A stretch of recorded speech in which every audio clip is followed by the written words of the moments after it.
तुम्हारे शरीर में जो जला हुआ हिस्सा है वो ठीक क्यों नहीं हो रहा है? तुमने सोचा है इस बारे में? इतनी दवाइयाँ, इतने डॉक्टर के बाद भी नहीं। इसलिए नहीं कि दवाइयाँ बेकार हैं, काम नहीं कर रही, बल्कि इसलिए कि तुमने रोक रखा है। तुम जो ये आग आग कहकर उसका अपमान करते हो, एक बहुत नकारात्मक तरीके से आग आग कहते हो। क्या तुम कभी ज्वालामाई की बारे में जिक्र नहीं करते? ये आग नहीं, ये अग्नि है, इसका सम्मान करो। तुम्हारा डर ही तुम्हें ठीक नहीं होने दे रहा है। तुम्हारे कुछ बहुत बुरे कर्म थे ना, वो बस थोड़े से में तुम्हारे शरीर से इस अग्नि ने अपने अंदर समा लिए। तुम्हारे पाप को उसने अपने अंदर ले लिया और तुम्हें मुक्त कर दिया। और बदले में तुम इतनी हीन दृष्टि से क्यों देखते हो? ये अग्नि नुकसान किसी का करने नहीं जाती, ये उसी का करने जाती है जिसका कर्म बहुत बुरा रहता है, जिसे उस कर्म से मुक्त करना होता है, जिसे मैं आदेश करता हूँ, ये वो करती है। तुम जो इस अग्नि को इतनी नकारात्मक भावना से देखते हो, ये देखना बंद करो, सम्मान करो और इसका नमस्कार करो। अगर ये नहीं होता ना, तो भी जीवन की शुरुआत नहीं हो पाती, ये बात जान लो।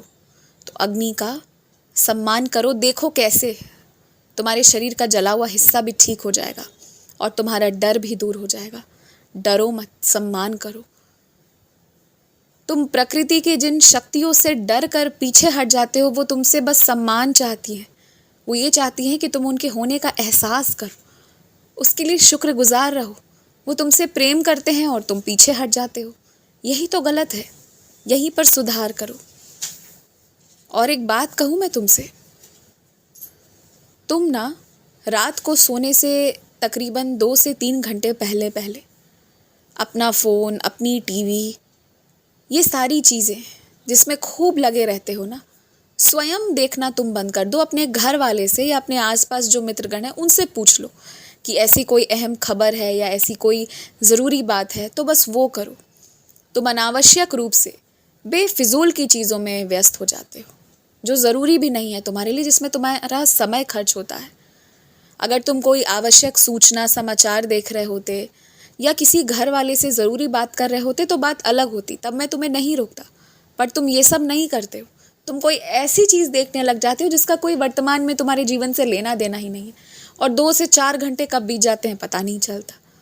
या फिर अपने फ़ोन में कोई ऐसी गेम खेलने लगते हो या कुछ ऐसा देखने लगते हो या कुछ तो ऐसा करते हो जिसमें तुम्हारा 3, 4, 5 घंटा कब चला जाता तुम्हें एहसास नहीं होता। ये दिन भर के 3-3, 4-4 घंटे बहुमूल्य हैं। अगर अभी समझ नहीं आता कि तुम्हें क्या काम करना चाहिए, तो कम से कम आराम कर लो। आराम तो कर सकते हो ना, तो वही कर लो। पर ये सब जो कर रहे हो ये ठीक नहीं है। अपनी आदत में सुधार लाओ। खूब खुश रहो, मुस्कुराते रहो, और मेरे लिए ना 1 गिलास पानी ढक कर रख दो। मैं उसमें से थोड़ा सा जल ग्रहण कर लूँगा और कल सुबह उसी जल को तुम अपने घर में थोड़ा थोड़ा छिड़क देना। इससे तुम्हारे घर की शुद्धिकरण भी हो जाएगी। तुम्हें जो लगता है कि कोई नकारात्मक ऊर्जा मौजूद है या जो भी तुम्हें सपने में दिखा हो, वो चीज़ भी दूर हो जाएगी। सो जाओ इत्मीनान से। आयुष्मान भवा।